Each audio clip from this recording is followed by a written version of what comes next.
మార్కాపురం జిల్లాలో గోవధకు సిద్ధం చేసిన గోవులను బీజేపీ హిందూ సంఘ నాయకులు కాపాడారు. గోవధకు రహస్యంగా దాచిన 65 గోవులను వారు కాపాడారు. ఈ సందర్భంగా మార్కాపురం జిల్లా బీజేపీ అధ్యక్షుడు కృష్ణారావు మాట్లాడారు. గోవులను కోసి అక్రమంగా మాంసాన్ని విక్రయిస్తున్నారని ఆవేదన వ్యక్తం చేశారు.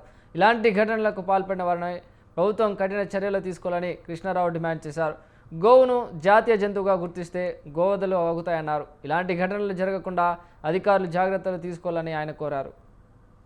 పోయకుండా ఆపగలిగారంటే వాళ్ళు సకాలంలో స్పందించబట్టే, లేకపోతే ఈ పాటికి అవి కూడా ఎక్స్పోర్ట్ అయ్యి మార్కాపురాలకు చందాలుగా వెళ్ళిపోయాయి.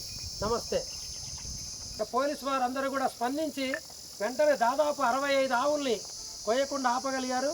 కోసిన మాంసాన్ని ఆల్రెడీ మున్సిపాలిటీ ట్రాక్టర్కి ఎత్తున్నారు.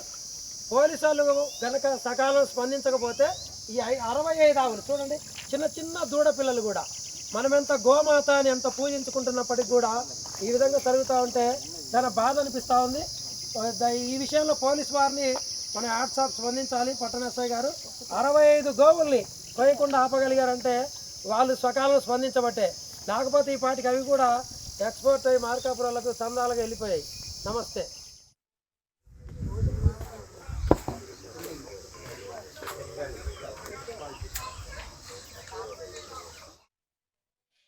నిన్న మార్కాపురంలో జరిగిన సంఘటన దారుణం.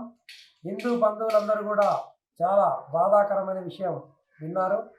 దాదాపు 2 ప్రదేశాలలో 75 ఆవులను వధించి విక్రయించడానికి సిద్ధంగా ఉంటే పోలీసు వారు అప్రమత్తమై దాడి చేసి దాదాపు 67 ఆవులను రక్షించి కతిమ కోసిన ఆవులన్నింటిని కూడా మున్సిపాలిటీ ట్రాక్టర్ మీద వేసుకొని యొక్క డంపింగ్ యార్డ్లో తీసుకుపోయి ఆ తలకాయలు మాంసాన్ని పూడ్చిపెట్టడం జరిగింది.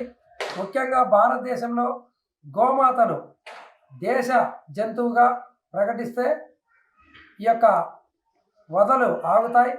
అందువల్ల ఈ ప్రాంతంలో ఇకనైనా మారండి. గోమాంసం మీద గో వ్యాపారాలు ఆపండి. అందువల్ల దయచేసి ఇటువంటి సంఘటనలు హిందూ మనోభావాలు దెబ్బతింటాయి కాబట్టి ఇక మీదట ఇటువంటి సంఘటనలు జరగకుండా ప్రభుత్వం వారు, కేంద్ర ప్రభుత్వం జిల్లాకు ఒక డిఎస్పీ గారిని కేటాయించింది. వారు కూడా అప్రమత్తమై ఈ యొక్క దేవాదాయ శాఖ ఏదైతే ఉందో ప్రతి నియోజకవర్గానికి ఒక గోశాలను నిర్మించి ఏవైతే గోవులు రైతులు సాకలేకపోతున్నారో వాటన్నిటిని కూడా ఆ యొక్క గోశాలకు తరలించి వాటికి మేత, ఆహారం ఏదైతే ఉందో అట్లా నిర్వహిస్తే బాగుంటుంది. నమస్కారం. నిన్న మార్కాపురంలో జరిగిన సంఘటన దారుణం. హిందూ బంధువులందరూ కూడా చాలా బాధాకరమైన విషయం విన్నారు. దాదాపు